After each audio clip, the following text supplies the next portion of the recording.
precious Jesus, I ask right now, Lord, that you would anoint this message, that you would take the grain and fill it out and make it a loaf, make it food, make it strong, make it good for us. Jesus, I pray right now that your word would become illuminated in our minds and hearts, that you would add your thoughts, your words into my thoughts and my words, that all of our thoughts might be one in you. Jesus, I bless your name, thanking you for your word, spoken and written, and thanking you, Lord, that you are trying to prepare us for the future. You are trying to help us have the right heart attitudes to overcome. You are trying to impart in us that amount of your Spirit that we're able to receive, that we might grow and be strong. We thank you, Lord Jesus, for doing these things. Continue to do these things, please. By faith, we believe and trust in you. Amen. Amen. Today's message is just going to be simply entitled, Ponder and Reflect. Ponder and reflect. My opening verse for the morning is John 14, verse 12. Verily, verily, I say unto you, he that believes on me, the works that I do, shall he do also. And greater works than these shall he do, because I go unto my Father. Verily, verily, listen up, pay attention.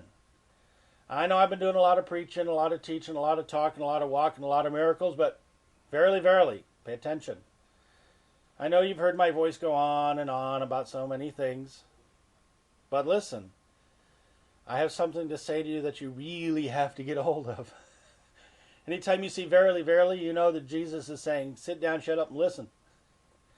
Don't forget it. Remember it. It's important. Verily, verily comes with such things as end-time events, eschatology, end of the world. And sometimes it just comes with, here's what you need to be. This is a be verse, a being verse. He that believes on me. Jesus sounded just like anybody else to them. Another Israelite. Another, maybe good guy, maybe bad guy, we don't know, we're not certain who he is, but he causes a lot of trouble around here, guy. Jesus is talking to his disciples. He's talking to them after they just said, Lord, show us the Father, and it sufficeth us. There you have your religious. Just show us this and we'll believe you. And the Jews said, show us a sign and we'll believe you. And somebody else says, do this for me and we'll believe you. And we, when we come to Christ, oftentimes throw down what we call fleeces. Well, if you're really up there, then just do this for me. And we do that quite frequently. What made Jesus different? One of the things that made Jesus different from any other prophet or voice was he could back up 100% everything he said. And he backed it up with supernatural activity, and he backed it up forever. When Jesus says, follow me, he says, follow your Father, because that's what I'm going to lead you to. When Jesus says, believe on me, he's saying, believe on me as I believe on the Father. When he says, believe on me, he's saying, quit believing on you. Quit believing them who have been blocking the doorway. Stop listening to those who are keeping you out of the kingdom of heaven. They said unto you, such and such and such and such. But I say unto you, and their words are now dust. Before Jesus came on the scene, it was an okay thing to believe what some of the people said. Maybe the Pharisees are right, maybe the scribes are right, maybe the Sadducees are right, maybe the Essenes are right, maybe the Romans are right, maybe the philosophers are right, maybe the Greeks are right, maybe the Asiatics are right, maybe the wisdom of Babylon is right, maybe the so-and-so is right, maybe the Gautama the Huma, and the Bama the Buba, and anybody else I can't name their names in places I can't name either. But when Jesus shows up on the scene, he says, "He that believes on me," here's what you get. You get to do the works that I shall do. How do we get to do the works that he shall do? Because we're going to call on him, and we're going to call on the Father who backed him. And that Father wants to back us. Why else tell us that? Jesus said, "The works that I do," the ones that ceased at the time of the apostles. The works that he did, the ones that ceased when he died. Well, I guess it's over. We go fishing. Yeah, they really believed this verse when he told it them at the time that he told them, "Follow me, believe on me, and you shall do the same works I do." 3.5 years later, we go fishing. Zap isn't happening anymore. Dude's gone. Obviously a mistake. Was only good for 3.5 years. Had a warranty. Warranty ran out. No, I'm going to send you a comforter. That comforter is going to give you everything and be in my place while I'm gone. When a rich guy sends his bodyguard to protect you for the rest of your existence, saying, "This is my personal bodyguard. I have to go to Europe for a while, and I know there's been some threats against your life, so I'm going to give you my bodyguard, my personal bodyguard. I'm going to be over there in Europe, but my bodyguard will take care of you. He will take care of you the way I take care of you." We trust people. We say, "I know John will take care of me. I know so-and-so will take care of me. I can pick up the phone at 3 o'clock in the morning. I know they'll come to my side if I can reach them." If they listen to texts at 3 a.m. No, I'm kidding. I know I can count on them. That if I am in a really bad way, I can knock on their door. Really, they're going to be a little bit shaken up. They're going to go away. I'm asleep with my kids. No, I don't have any bread for you. But they might be there. But if my friend goes away and he's off in a far-off land and he's gone on to a heavenly place and he ain't showing up, I can't very well go to him now, can I? But if his personal bodyguard has been assigned to me, and he says, "P.S., along with the bodyguard comes the bank account. Oh, and P.S., along with the bank account comes the banking institution. And oh, P.S., along with the banking institution comes all the influence across the world. And oh, P.S., I've just given it all to you. And oh, P.S., greater works will you do than I did. So go ahead, do them." Now you have to say to yourself, there is something behind you greater than you. You have to say, he sent his personal bodyguard. He sent the comforter.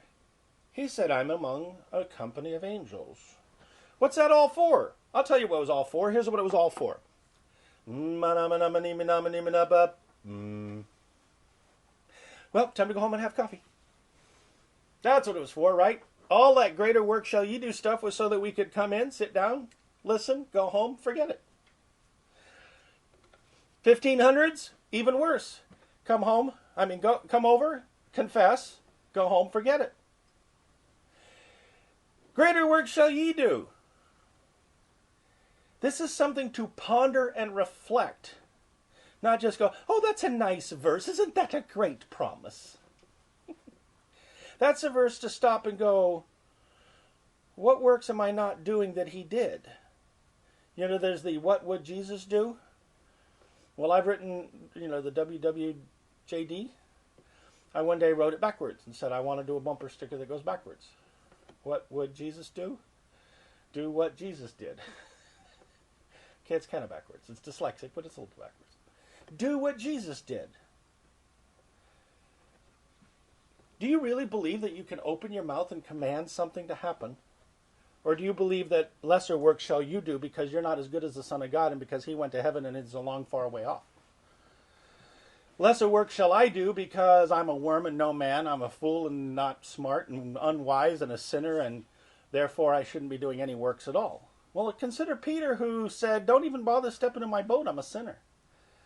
And Jesus said, "Fine, I'll turn you into the head of the church." Well, not quite.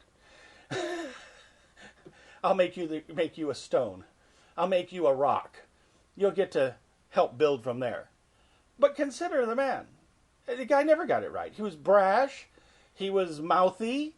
He was overzealous. He was willing to chop a guy's ear off. He just didn't know himself. He was a man of action.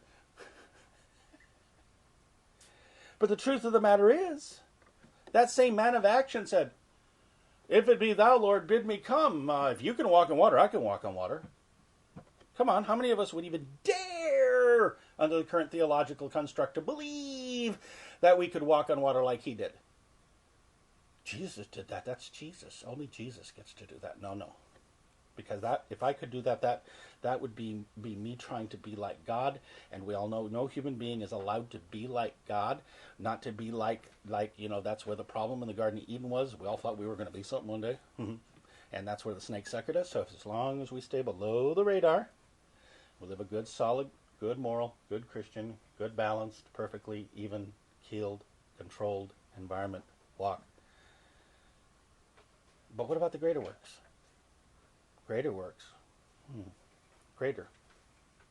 Funny thing is the word works is in italics. It just says greater. Greater shall you do. Greater? Greater. Mightier? Stronger? Different? I'm sorry, but I don't believe in that, touch them on the forehead, they fall down on the ground stuff. You don't see Jesus doing that. Yeah? Well, if you look in the Old Testament, you don't see Red Seas parting every 5 years. You don't see, manna growing on a stump, an almond branch just out of nowhere. There's a lot of things. If you look in the scriptures, you'll find there's a lot of things that happened that just hadn't happened before they happened before. Because our God tends to be a God of unusual variety, and it's a good thing he decided to rest on the seventh day as far as making the creation goes, or the poor scientists would never be able to keep up with codifying the animals. Because the truth of the matter is, if God decided to just do more and more works all the time, there would just be so much stuff we would never be able to keep up with any of it. It's bad enough we can't keep up with it now. So consider for a moment, ponder and reflect what it means to say greater. Do you want to be in the greater? Oh, P.S., why is it going to be greater? Because I go unto my Father. Oh, let me see if I get this right. Okay, so Jesus Christ walking around the earth 3.5 years. Disciples are casting out devils, and they're doing healings, and they're doing miracles. And he says, that's the lesser stuff. That's what he said, in essence. That's the lesser stuff. Because when I go away, you're going to do even greater. Well, that just means in more places. Really. There are miracles we have not seen. The two witnesses are going to do some pretty strange things if the book of Revelation's true and it's not a total allegory and we're not all totally wrong. It's mostly symbolic and it means nothing at all after all anyway. Greater works, where 2 or 3 are gathered together in my name. If they agree touching anything. Anything? Come on. Anything? Oh, come on. Anything? Well, that has to be a qualified anything because we can't have any human beings becoming like God. Touching anything.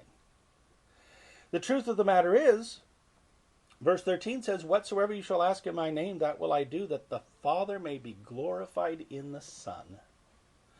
Why is he doing it for us? I had to come to grips a little bit with this piece of this idea again this week, as usual, part of the pursuit.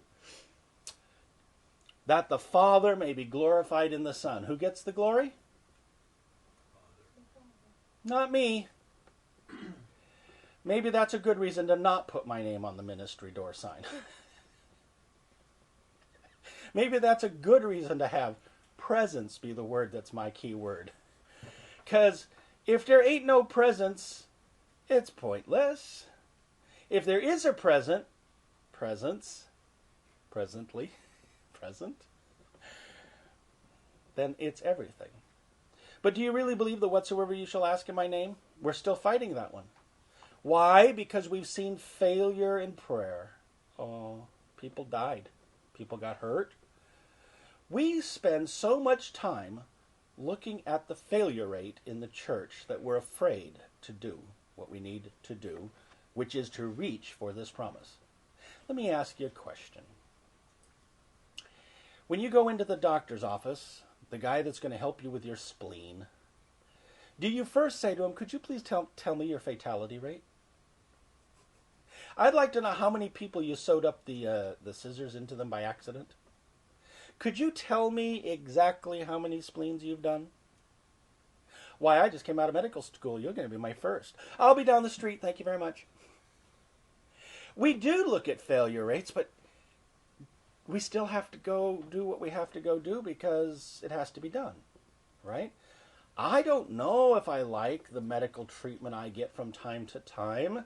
I'm not sure I agree with the particular decisions being made. I'll argue with them a little bit. But I really don't take a scorecard and go up ahead of them and say, how many did you miss on?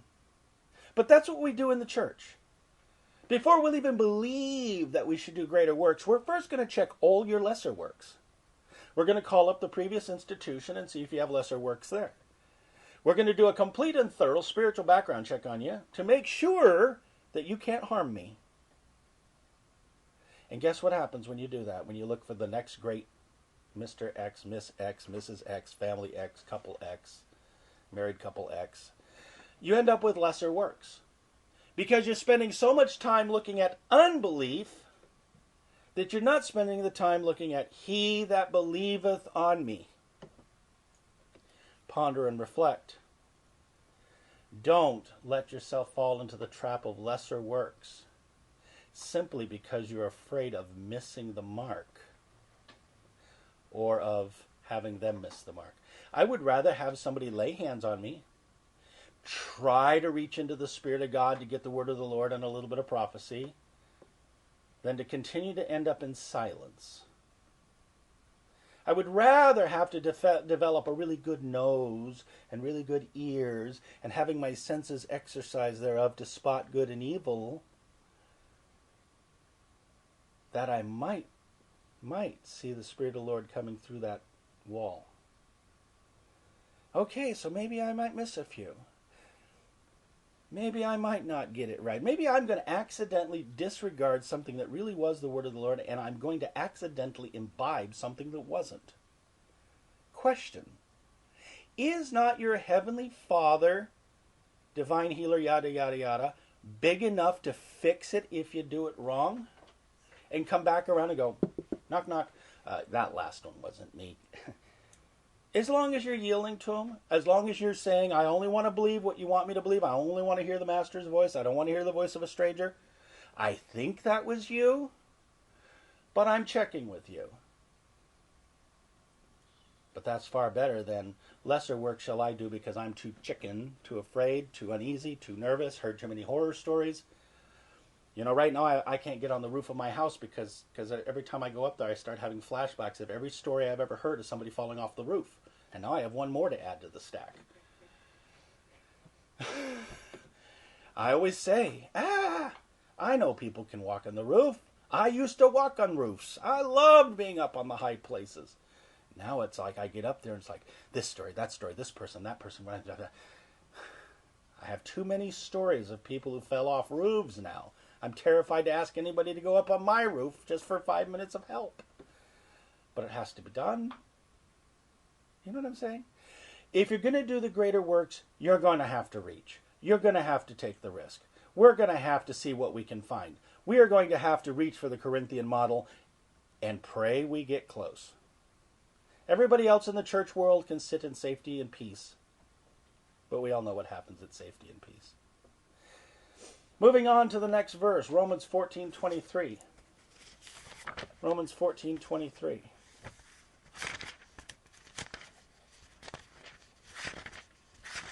How this whole message ties together with the verses the way I've been given them, I have no idea yet.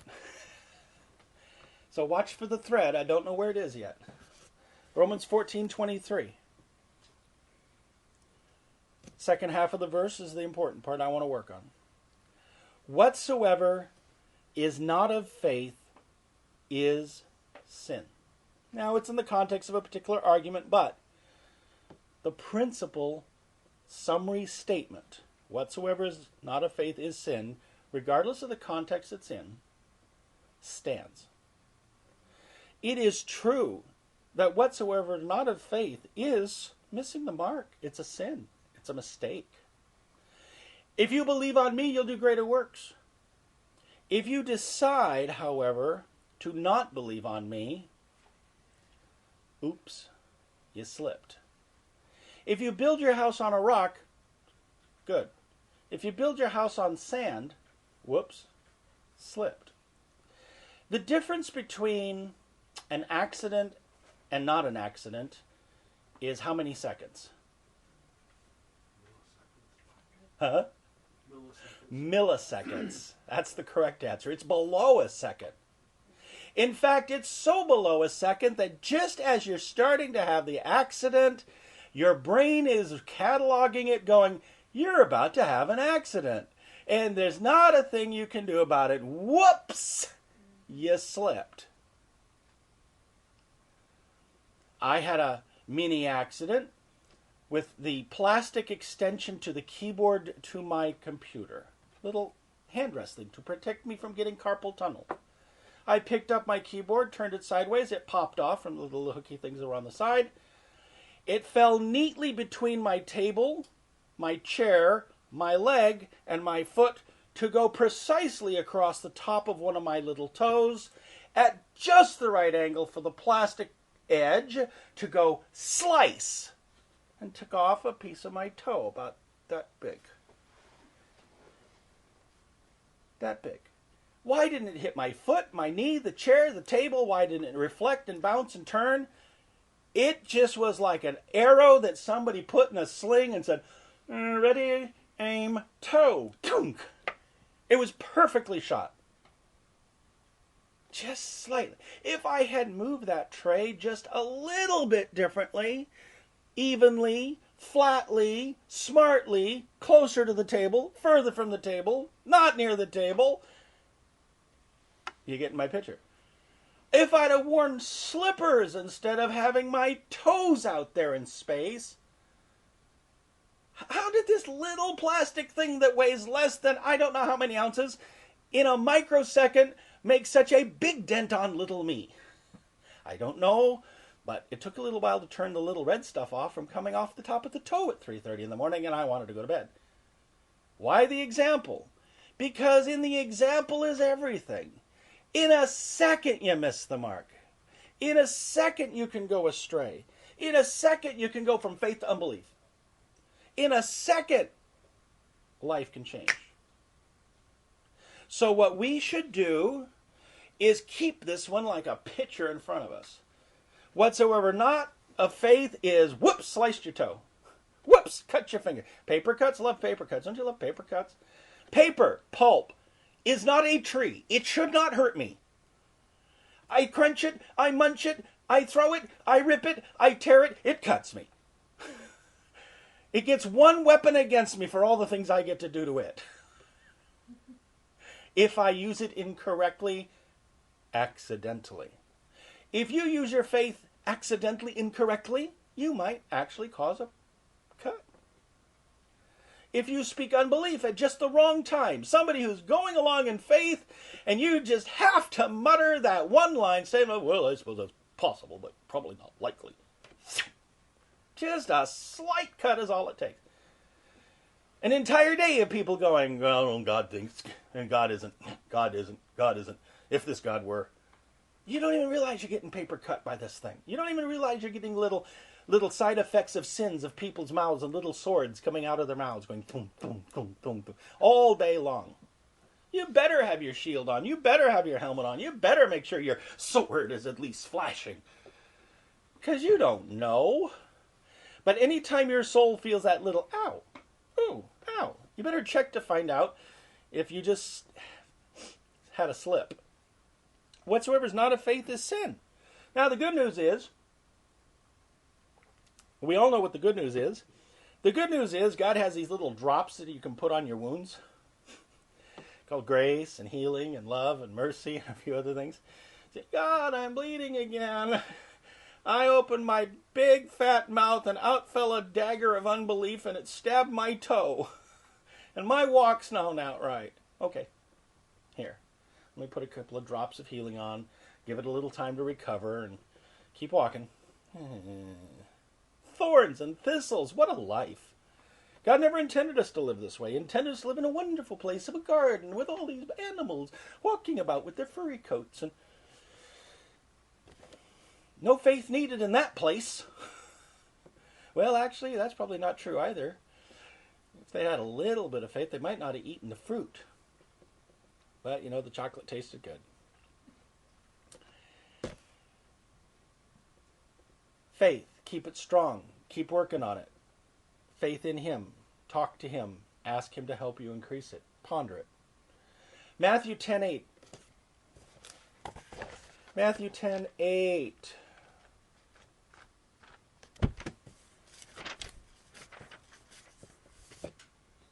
I want you strong. I want me strong.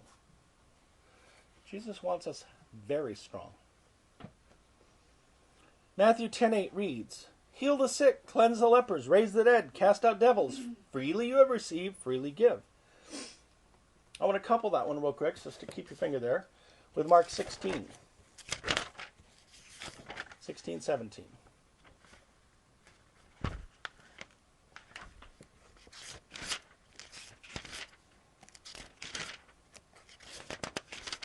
Mark 16, verse 17. These signs shall follow them that believe. In my name they shall cast out devils. They shall speak with new tongues. I just want to focus on one thing. Devils. Devils! Old English. Gotta love Old English. Devils. Fallen angels trying to destroy your life. Fallen angels trying to destroy society.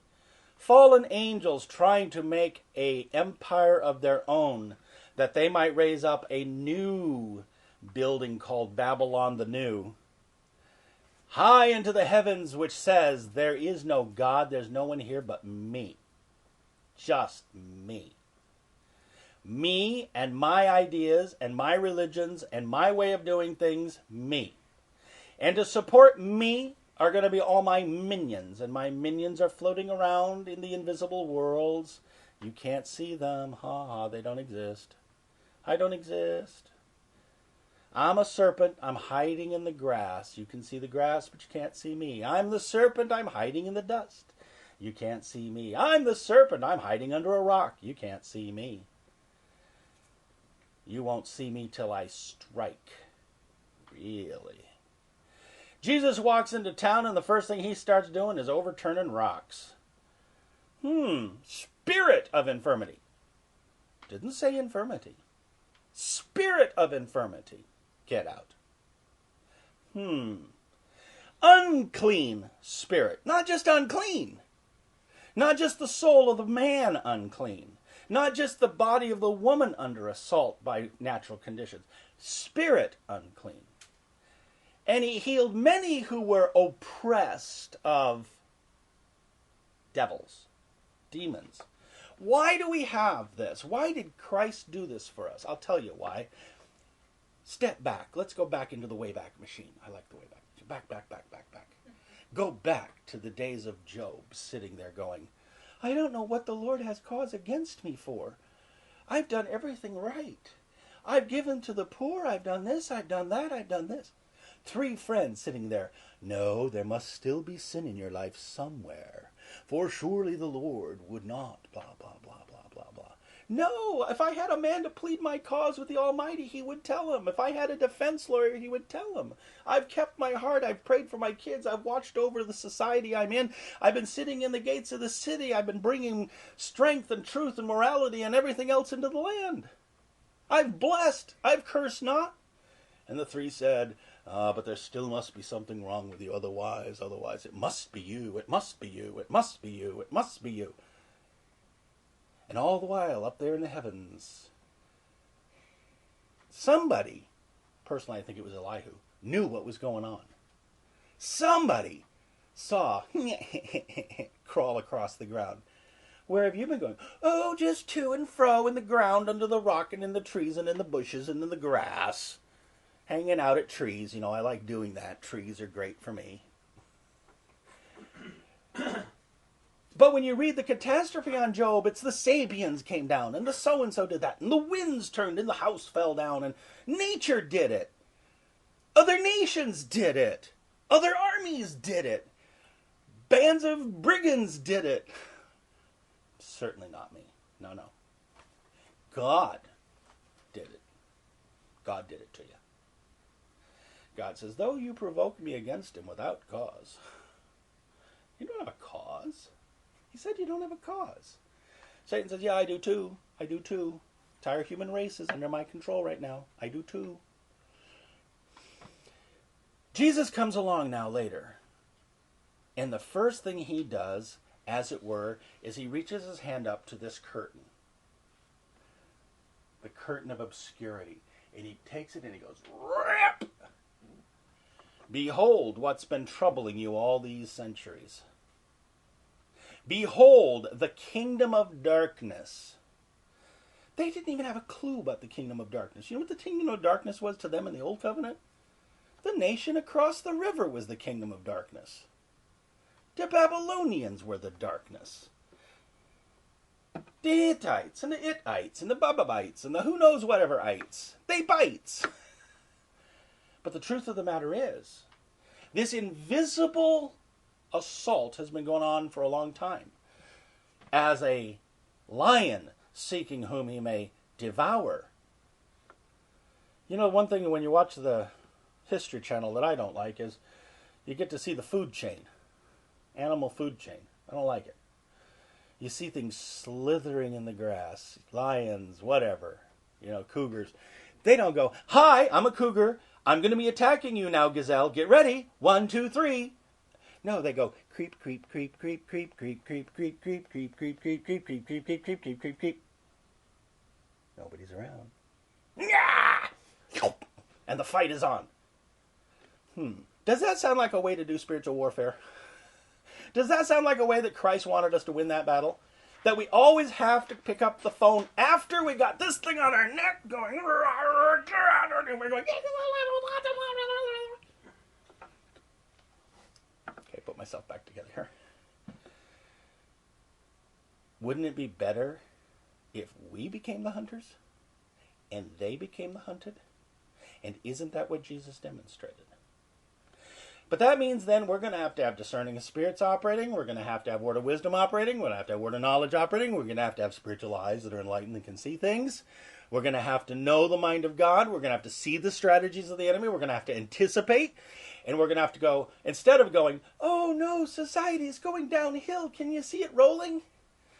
We're going to have to go, society is going downhill. Quick, put something over there. Quick, do that, do that, do that. And get there and do something with it. Shoot an arrow into the air. At best, you'll hit something out there.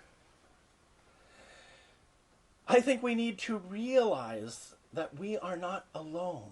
Jesus wanted to make sure we got that.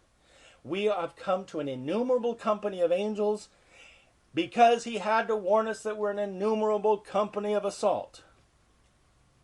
After our hearts, our minds, our societies, our families, our kids, the saints, newborn, my goodness. Save a soul and immediately the assault comes. Leave it alone and it seems to be having a great life. You know what I'm saying. The truth of the matter is, this is something to ponder and reflect on and never forget. It's hard sometimes. I sit in a restaurant every now and then and I look around at the people at the restaurant and I listen just a little bit. I don't really eavesdrop, but I listen. Spirit of wrath, spirit of variance, spirit of carnality on that one. That's just plain human. You know what I'm saying. But other times I sit and listen around and that's an evangelistic spirit. That's really interesting. That one is actually trying to work up his faith. That one's reading a book on such and such. I get to see it. Whereas otherwise than that, it would just be a bunch of people sitting in a restaurant, having a good meal. That's all we do, right? Walk, talk, yak. Pray without ceasing is my next verse. With all this knowledge of devils and greater things, and I guess I better have faith, he has to throw on top of that, pray without ceasing. 1 Thessalonians 5. 1 Thessalonians chapter 5. Oops, wrong way. First Thessalonians 5, verse 17. Pray without ceasing. See, I had to look it up. I just had to know it was really there. I quoted it, but I had to look it up. Sometimes it's a good thing to do when you're pondering to actually sit there and stare at the book, because you see it right there. It says, pray without ceasing. Pray without ceasing. Well, think about this from a different point of view. Rather than as a correction of, you're not praying enough, look at it another way. If you've got the bodyguard and you've got the resources and he says, I'll back you, why wouldn't you pray without ceasing? Why wouldn't you flex your muscles a little bit? Let's go up to that mountain and see what the Lord will do. We don't know what he's going to do. The Lord hasn't told you what he's going to do. Well, no, but he gave me the resources. Think for a second here. Think of this in context to how Jesus said this. I'm giving you the resources. My Father is doing this. The Comforter is going to do this. I'm doing this. The body of Christ is going to do this. Go ye. Go ye what? I'll sit here and wait until I get further instructions from somewhere. How many people are successful in the Spirit because they waited? How many people are successful in the Spirit because they took a shot? The answer is a little both. A little both. Some are by divine, instantaneous, sovereign, William, I'm going to be using you, so don't chew, don't drink, don't go out with the girls that do. I'm using you. You're 7 years old now, you'll understand later. Others, they don't get that kind of call. They read the book says, all power has been given to me, go ye therefore. I guess I have a commission. And they go and they do. And guess what? They have a commission. Praying without ceasing, therefore, should not be a burden. It should be fun, a joy, an excitement, a what can I do now? Maybe there's more I can pray about that I've not been praying about simply because I've only been praying about that which is the creature on the back of somebody's neck, creature at my throat, creature at society's doorway, creature in the house, creature in the other house, creature in the bigger house, creature in the house on that state. If we are going to pray without ceasing, we're going to get results without measure. Praying without ceasing becomes a blessing. It becomes an excitement. It becomes a joy. Say, but I'll never be able to live up to praying without ceasing. Fine. Don't live up to it. Live as far up to it as you are able. I.e., get results, get tickled, get results, get tickled, get results, get tickled, keep going, keep going, keep going. Do you know how many prayers I need from you? Do you know how many prayers a day I need from you? Do you know how many prayers a day you need from me? Do you know how many people there are in the world that are not getting prayed for because nobody even knows they exist? God could at least use you in intercession to go pray for people who don't get covered. Because nobody cares. How many people haven't come into the gospel because nobody's willing to stand up and say, that devil's got to come out of that one. That demon's got to go. That poor soul's under assault. James 4:7.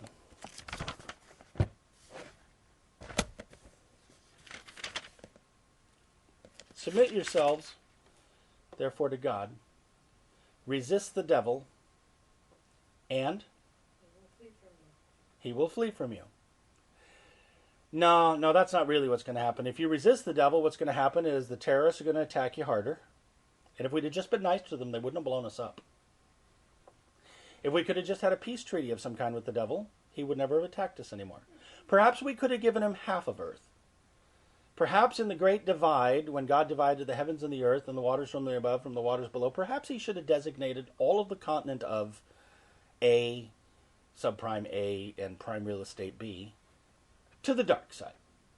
And just left all of us on the light side over here on this side and put a great water between us that no man could cross.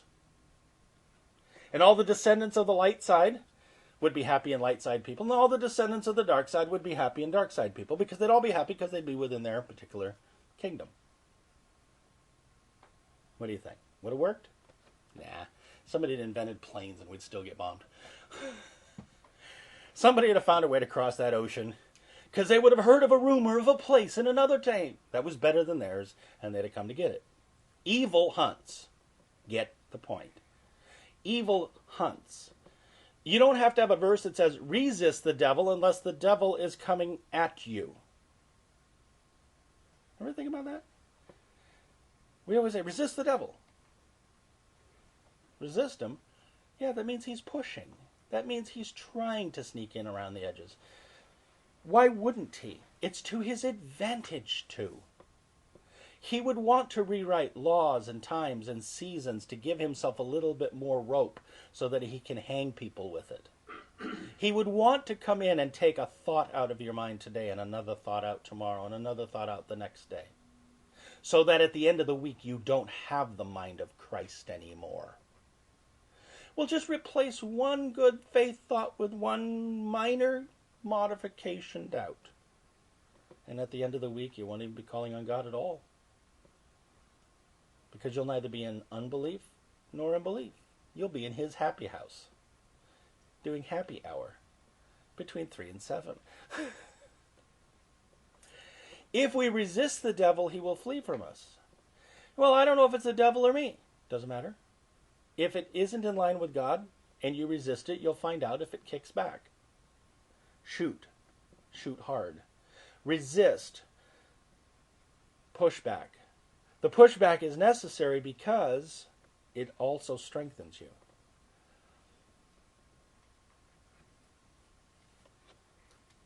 Romans 13:11. Romans 13:11.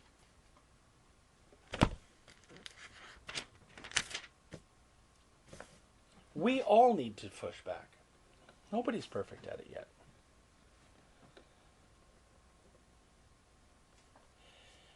Romans 13:11, and I'm going to end up coupling it with 1 Thessalonians 5:6.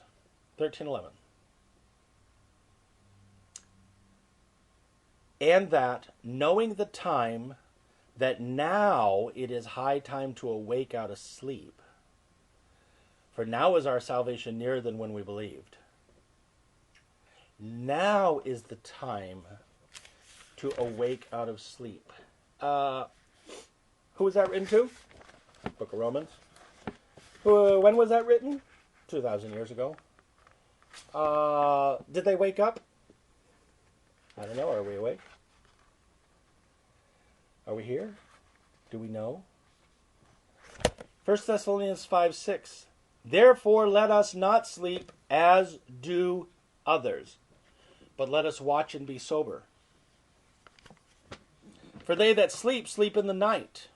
They that are drunken in the night.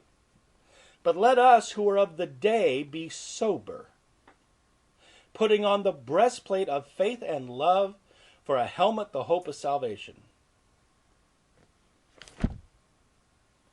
I think sleep is probably our biggest enemy in times of prosperity. It can also be our biggest enemy in times of abject poverty.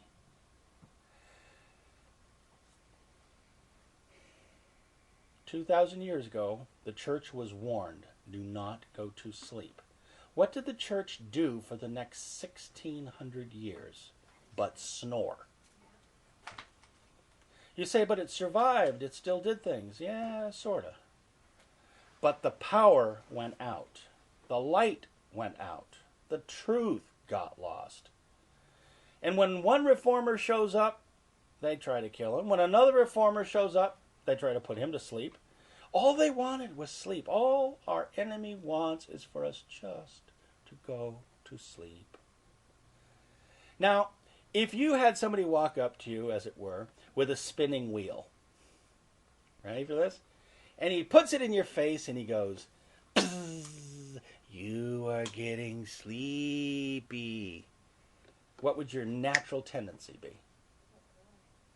Walk away or resist? What are you doing, dude? You can't hypnotize me. Do you know how strong my will is? Nah, nobody can hypnotize me. Can't put me to sleep. Oh, the church has been so foolish. If the apostles, fresh after Passover, going out into the garden, fall asleep when Jesus needed them in his biggest hour, then sleep is our enemy. It knows how to get us in the middle of the revival with Jesus Christ right there. And off we nod into spiritual la-la. The warnings of shaking sleep from Paul are to the new church. Don't you get it? They weren't even yet... it was the baby fresh out of the oven. Phrase I've been hearing a lot lately. It was just born. It had only been around for a little while, and he's already telling them don't go to sleep. What kind of hypnotic spirits are running through the land going, sleep, little baby, don't you cry. Devil's gonna make you... I don't know. I don't know how the rest of that story goes. Make you an apple pie? I don't know. Guess that's how it started. Here's the deal. It isn't about the body, it's about the mind, and the mind goes to sleep very quickly. The mind takes work. The heart takes work. The shaking of sleep of spiritual business takes work. Do you get up every day to go about your spiritual business like you do your job? Doubtful. Talking to everybody, microphone and all, Doubtful. We don't wake up and go, this is, Captain Anthony Masadi reporting for duty, sir. What would you have me to do today, sir? No, I wake up and go, oh, God, I wish this world didn't exist.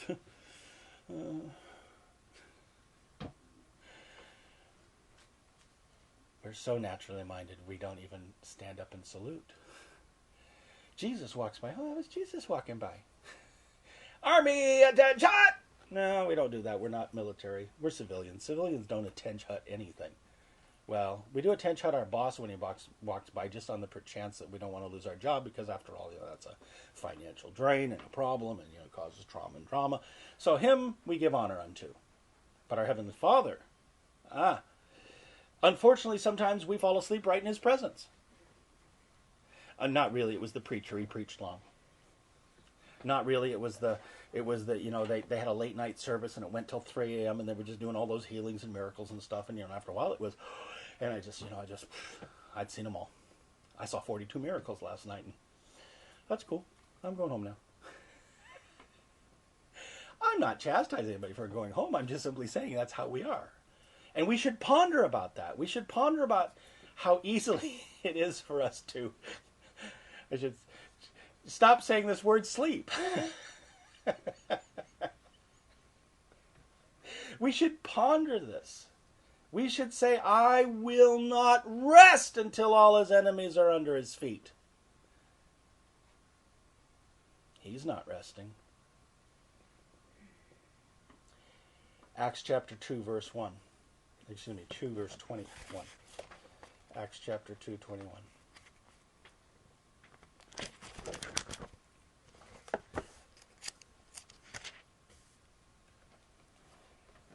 And it shall come to pass that whosoever shall call on the name of the Lord shall be saved. Whosoever shall call upon the name of the Lord shall be saved. Let me ask you a question. How many times did you call on Him yesterday? How many times did you need rescuing yesterday? I listened to a little clip of a sermon on a particular religious channel yesterday that informed me that the number one hermeneutic for understanding the Bible was suffering. That the number one hermeneutic for understanding spiritual life was lots of torment. Because only in torment do we finally get the picture of what we're supposed to do spiritually and behave spiritual. And example after example from church history was given to support that particular premise, plus scriptures to support that premise. And you know what? At first I went, oh, come on. And then I thought about it, and I thought, there's a half-truth there. If we're always going to end up going to sleep, somebody biting at our foot to wake us up is probably a good idea. But if I choose to stay awake, do I really need the dog chewing at my foot? If I don't go out towards the thickets, do I really need the sheepdog to come and go nip, nip, nip, nip, nip and try to take off a piece of my hiney to get me back into the flock? Do I really need certain kinds of things coming down upon my head? Not really.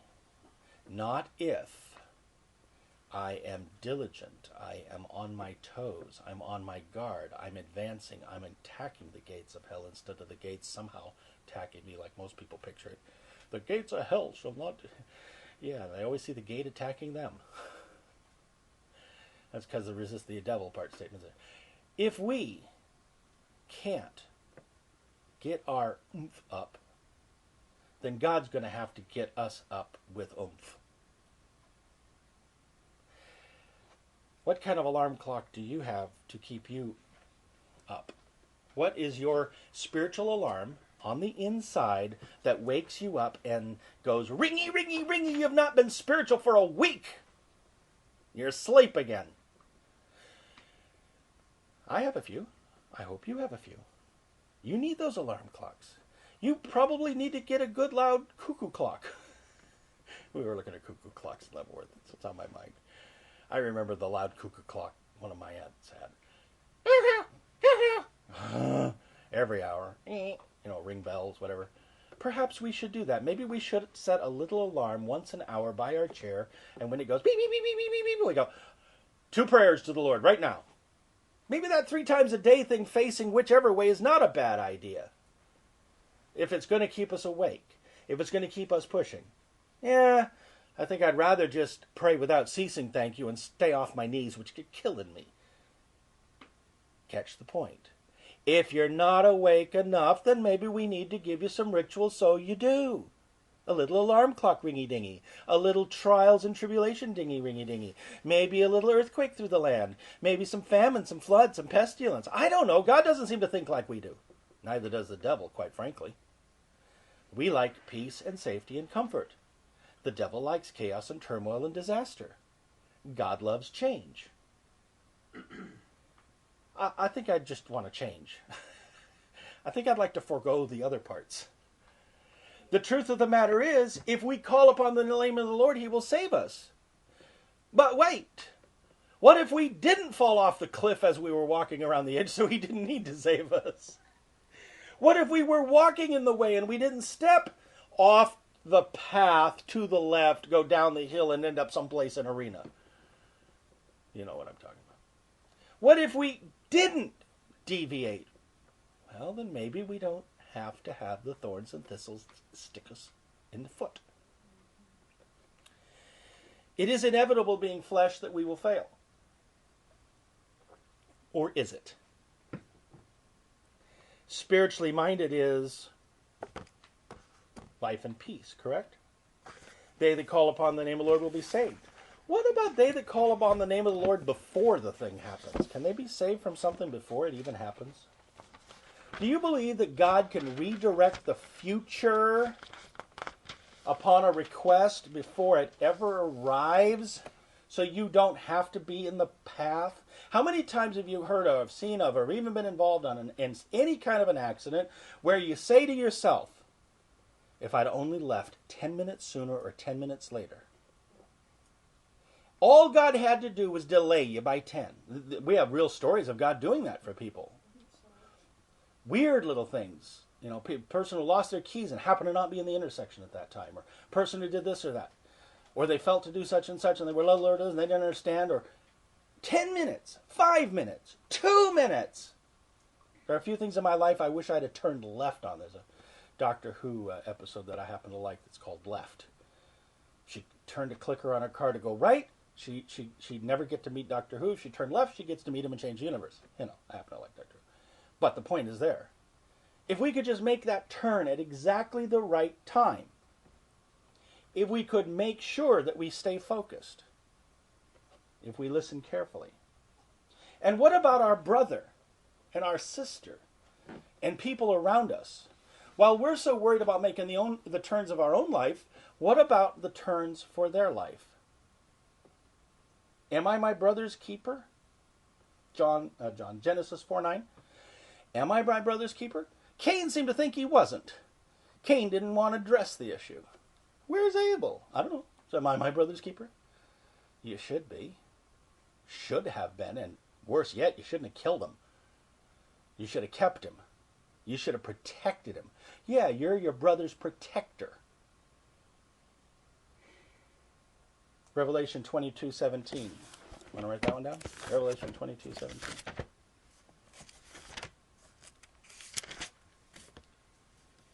And the Spirit and the bride say, Come. And let him that heareth say, Come. And let him that is athirst come. And whosoever will, let him take the water of life freely. whosoever will. Come, come, come, come, come, come, come, come, come. Is God a respecter of persons? Is he only picking out certain people because he's got an elite special club? No. He is saying to us, the more you ponder and reflect these things, as long as the Spirit and the bride say come, it's open to you. There comes a point when a door gets closed. There comes a point when a clock gets turned. There comes a point when it's not there. But between now and then, we have room. The bride and the bridegroom. Who's doing the calling? We are. Who's doing the calling? He is. Without ceasing. Every day a little bit. Every day, for ourselves and for others, a little bit.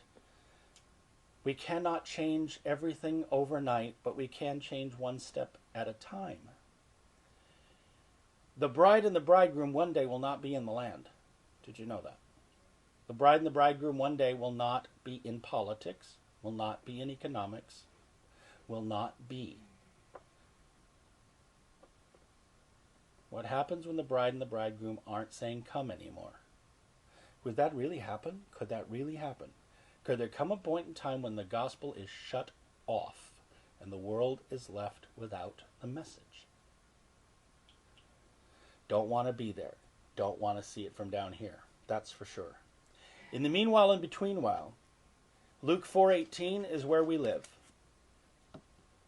The Spirit of the Lord is upon me because he has anointed me to preach the gospel to the poor.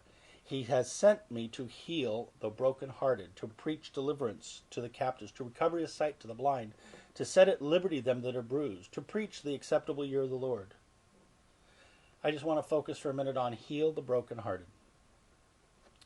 You know, we do pray a lot for our bodies. We do pray a lot for our physical conditions, our economic situations, our things. But you know where the catastrophe really is right now? It's in the brokenhearted category. I picked up a book the other day in the Christian bookstore, and it was trying to address how to deal with people who are in depression and how it's increasing. How in this world it's getting worse. There are more suicides happening. There are more people going on drugs and antidepressants than ever. Teenagers aren't even making it out of high school anymore without ending up on depressants. Then they come into the gospel and they haven't a clue what to do with it. Because the churches aren't prepared for that level of depression, that level of discouragement, low self-esteem, and all the stuff that's happening. Jesus said, I was anointed to heal the brokenhearted. Imagine him walking around and looking around and going, broken body, broken heart, broken spirit, broken body, broken heart, broken spirit demonized. Broken heart, broken body, broken... This is what he did. We need to see that, ponder that, recognize that, reflect on that, and say, that's what I'm supposed to go after. I may not be able to fix you entirely, but maybe I can fix your day. I might not be able to give you all the teaching at once that I know, but I might can give you one thought that will keep you alive. You're right now in a broken heart because you lost a boyfriend, you lost a girlfriend, you lost a husband, you lost relationship with people you thought were your friends, and it turns out that they were stabbing you in the back afterwards because, welcome to humanity, the devil's running the show. Brokenhearted. I'm here to tell you that if you allow your heart to pile up nothing but broken heart pieces, eventually you won't have a heart. But if you'll go to the Lord and if you'll go to the body of Christ and say, I'm having a broken heart. I hurt and I cannot seem to heal it. I cannot figure out even where the pain is. He said, we are anointed to heal the broken heart. When you're the oppressed and you're under the hands of Rome, and you're under the hands of dumb religion, and you're under the hands of oppressive leadership, you end up with a bunch of broken-hearted people. Might I propose that there is a spiritual health care plan that needs to be implemented effective immediately? It needs to supersede all other previous health care plans for the soul and spirit. And we are its doctors. And he has the power to heal it. What's going to make the difference between them and us, if not us being whole, so that we can see the speck in their eye, take it out, and make them see better. Ever get something in your eye and you can't look in the mirror to get it out because your eyes are watering and you need somebody to help? Ever get a splinter in the back of your neck or the back of your wherever and you can't reach around to find it, or under your foot? You have to find somebody who can get it out.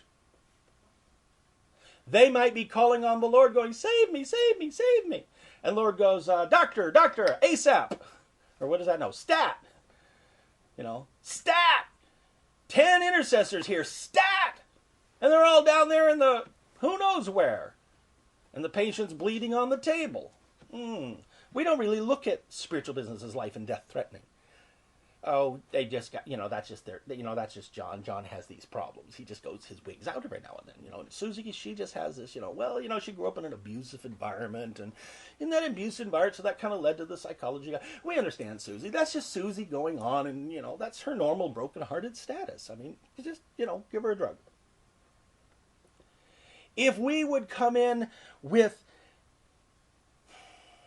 purpose, if we would come in fully thought up, pondered, realizing what we are,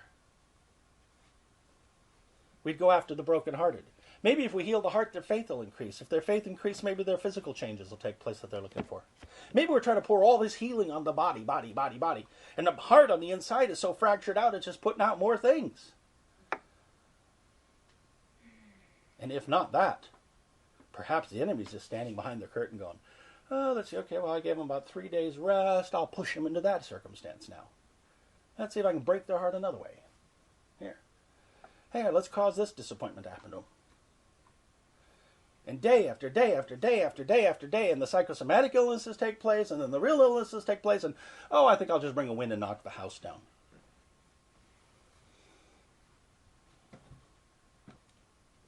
Sorry, I think I'm getting a little upset.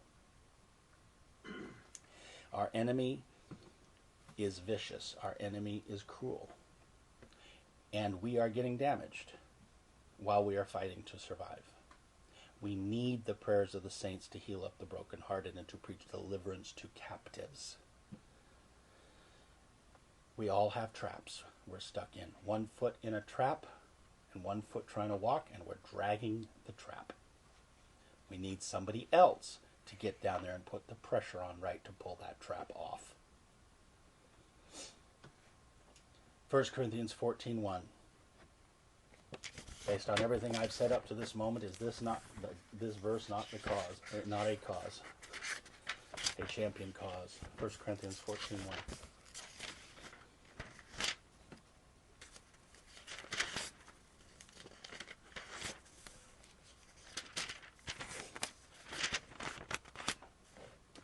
Follow after charity or love, and desire spiritual gifts. The word gifts is in italics. Take it out. And desire spirituals. And the word desire isn't just, that'd be nice. It means to be zealous. I'd forgotten it meant that. I kept trying to look up the verse by, be zealous for spirituals. I forgot I was looking up literal. Not King James. Be desiring spirituals. Want them. Hunger for them. Desire them. That's what he said. Yes, he said, follow after charity. And yes, he said, pray that you may prophesy. But he said, go after it with zeal.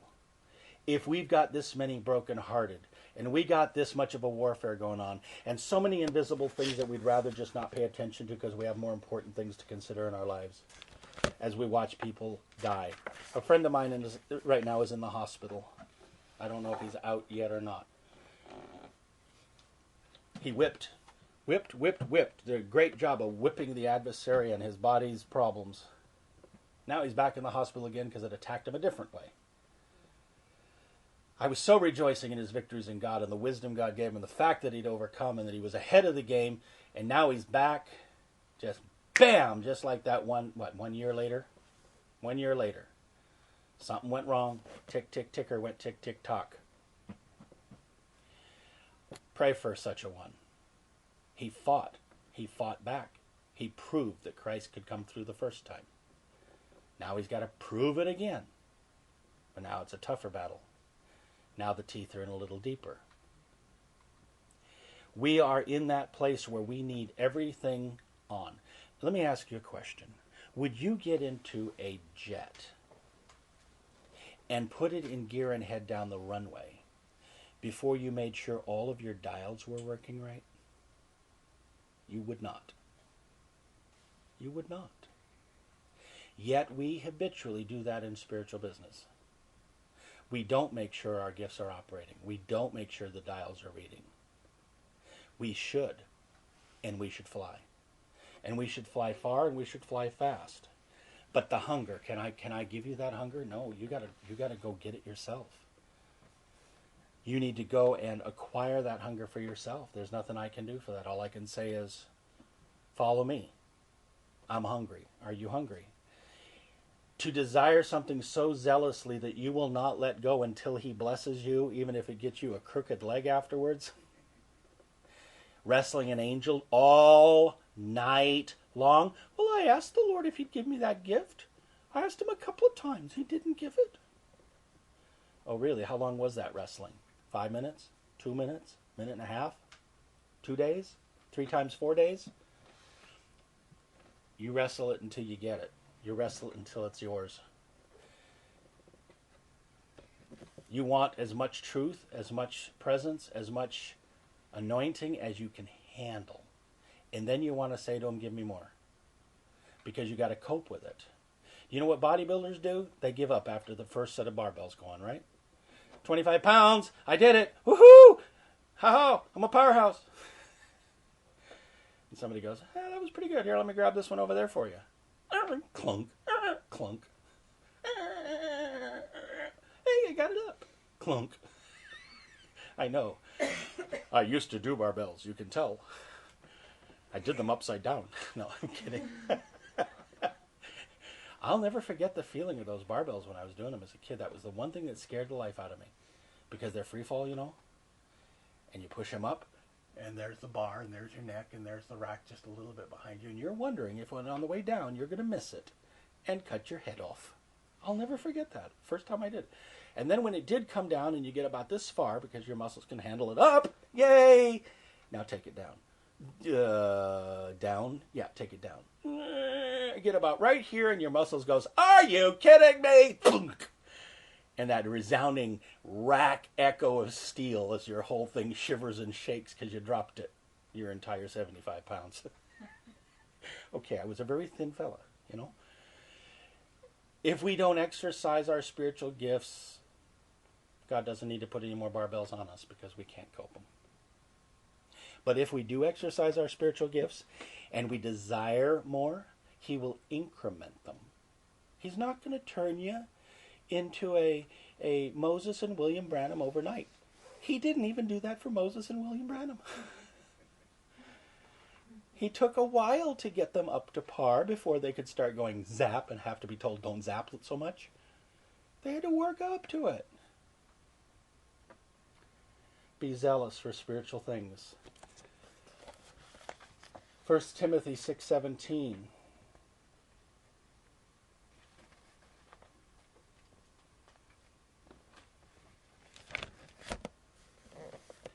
In contrast to what I've been saying. Charge them that are rich in this world that they be not high-minded nor trust in uncertain riches. Are we seeing that today? Are we seeing what trusting in uncertain riches does? Don't I sound good? Does. There's a side to this note. And the side to this note is this. We always say, if I just had more money. We crave after more money. We work for more money. We get more money and we say, I need more money. We get more money and we say, I need more things. Then we get more things and we say, I need more money. And then we trade in our jalopy car that was $500 for a jalopy car that's $50,000 with a big little L on it.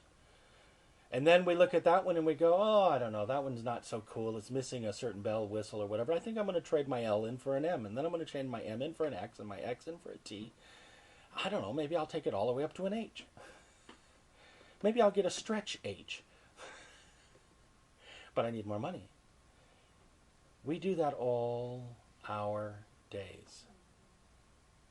How comes we can do that for mammon, but we can't do that for God?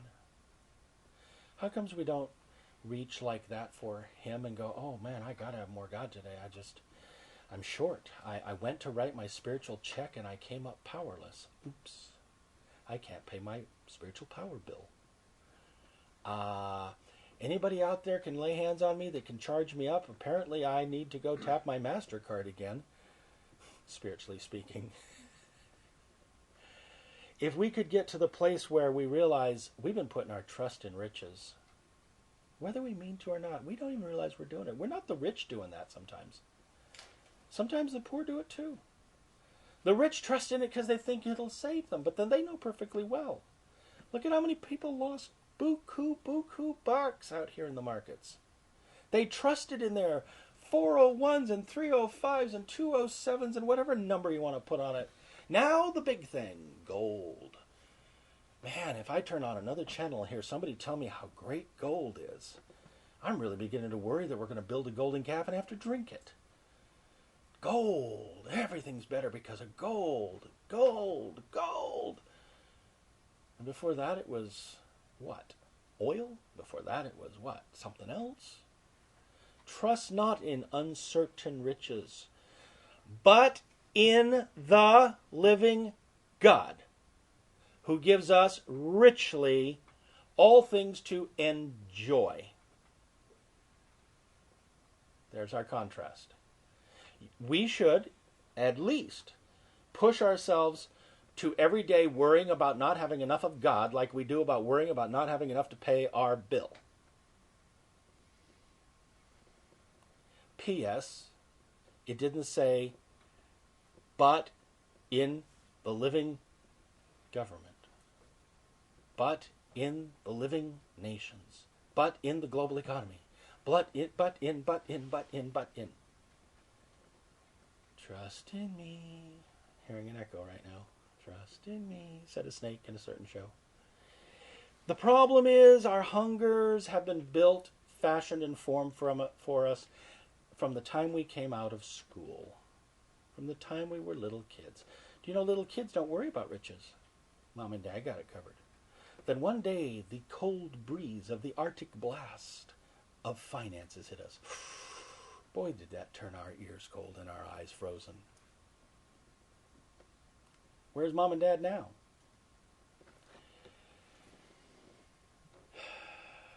Don't trust in riches. Riches can be gotten and given, and God has no problem dispensing it in quantity.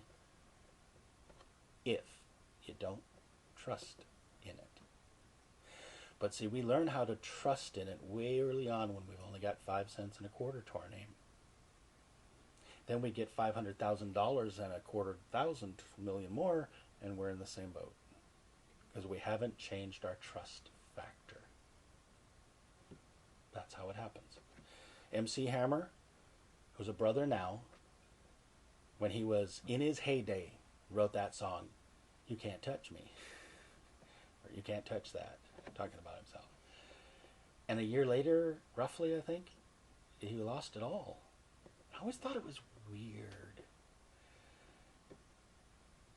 The big house, the big car, the small house, the small car. What difference? The big God, the big kingdom, the big you, him taking care of us in all things, richly in all things, gives us richly in all things, richly. Just don't trust in the all things richly. Instead, be zealous for the spiritual healing of the broken heart, the calling of the bride and the bridegroom. In the Old Testament, God could only speak through sundry prophets, periodic kings. Hebrews 1:1 says, God who at sundry times in diverse manners spoke in times past unto the fathers by the prophets, has in these last days spoken unto us through his Son, whom he appointed heir of all things, through his Son. And I might add, as somebody once added this to me, we are now in the Son. He's the head, we're the body, and it's now coming through his Son globally. What used to be only given to select few is now given to massive many. Do you realize what price Old Testament saints would have paid to have a New Testament relationship like we have? Enough said on that statement. Hebrews chapter 12, verse 26.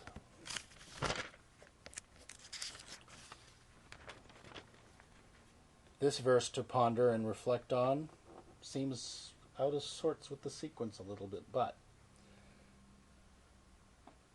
whose voice then shook the earth, but now he hath promised, saying, Yet once more I shake not the earth only, but also heaven. Man, what kind of statement of temporality is that? Walking around wondering what's going to be shaken. Walking around wondering when it's going to be shaken. Got a choice. You can fear the shaking, or you can plant your feet. We could fear the shaking, or we could all hang on to each other so that if the whole earth moves, we're still standing. Think about it. We're looking at possibilities of natural disasters, and who knows what's going to happen. But worse than that, we've got a different problem going on right now. There's a spiritual shaking going on right now.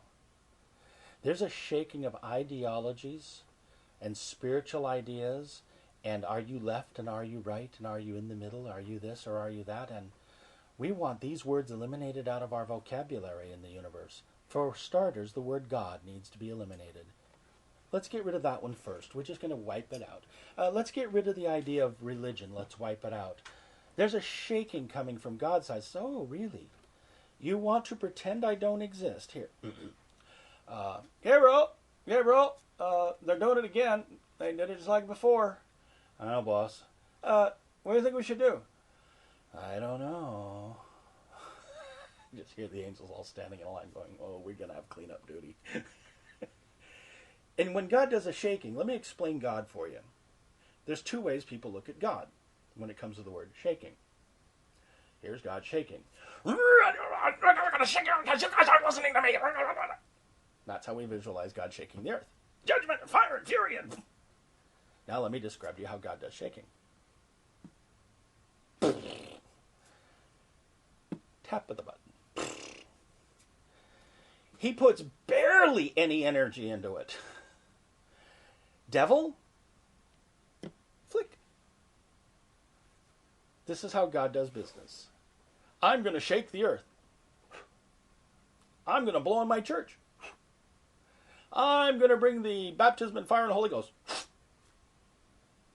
Do you really think God even so much as twitches? The shaking's all down here, not up there. It's not like God's sitting there going, getting angrier and angrier like we do. This is how we shake, Oh, you're really getting to me, you're getting to me, you're getting to me, you're getting to me. Oh. I sometimes watch people when I'm witnessing or talking to them, and they don't like my idea.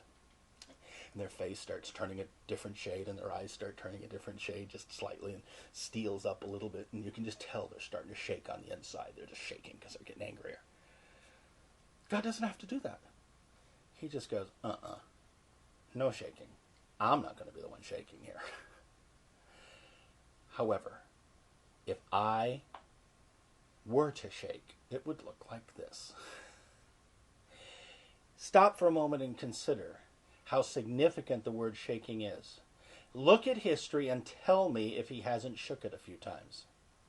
If he hasn't taken it like a carpet and done this with it to get some of the human dust out of the way so that he can lay down another movement. If he hasn't just kind of like, man, that thing on my landscape, it's wipe, and an entire civilization just vanished, went underground. We found it about 4,000 years later. Oh, wonder what these people were. These are the people who made the pots of the such and such. Yeah. Dust. You're all dust. On the other hand, this same God who can do that can reach down with the minuteness of carefulness, with fingers that are absolutely delicate, pick you up, put you on the palm of his hand. Hi, how you doing? Good to see you. What you need? You ever picture yourself in the palm of his hand? He says, you're in the palm of my hand. That's a hard picture to picture sometimes, in the palm of the hand. Now picture yourself in the palm of his hand while he's shaking things. It goes like this. Hi, how you doing? Dust. How you doing? Yeah, I know. Got to shake a few things up. Do you mind? When you're seated in heavenly places, it can be that simple. Last verse, Matthew 28:20. Matthew 28:20.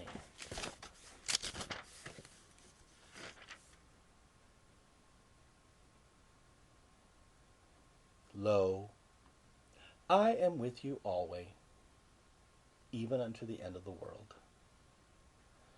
I am with you always, even unto the end of the world. At the beginning I said, what an if the bodyguard was assigned. Now consider what an if the boss even has long-distance telecommunication and visual capability to stand and pay attention. I'm with you. I'm here. I'm right here. I'm watching. I know I'm in the heavens. I know you're on the earth. But let me explain time, space, and distance between you and I. I'm right here. How can you be? You went up into the sky, probably past Pluto, because I hear in the rapture we're going to go up, we're going to pass Pluto. And then as we go out the galaxy, we're going to be transformed, kind of. So that's how Jesus must have did it, right? He went up into the cloud, kind of a reverse swim. And as he went flying up into the sky. Okay, God did that for visual effect. Because you know what? If he hadn't done it for visual effect, he would have done this to Jesus. Blink! And he'd been standing there and gone. And they would have gone, where'd he go? Like they did with Elijah when he just disappeared across the mountains, I know. We'll never find you because the Lord will just zip you away. Philip zipped away. Okay, I'll tell you what. I better do this for their sake. Take me up slowly. Same way he left, he's coming back. Oh, okay. I can handle that visual. Paul says, in a twinkling of an eye. Poof. Okay, God does do things slower sometimes for us who need time-lapse photography. But the bottom line of it is, I'm with you now. I'll be with you always. Please reach out. Bodyguard, Jesus, angels, Father. Ta-da! Today, we ponder and reflect on verses that we should always be pondering and reflect on. But they're not verses you haven't heard before, except for some of the people on the other end of my global community. They might not have heard some of these before. But the truth of the matter is, we have all things granted to us. And the truth of the matter is, we are carnal, and we are fleshly, and we are weak, and we are frail, and we are still in need of a Savior. So, we reach out. But it's not because he's far away, and we're trying to reach across the great divide to get there. It's just a matter of choice, a matter of will.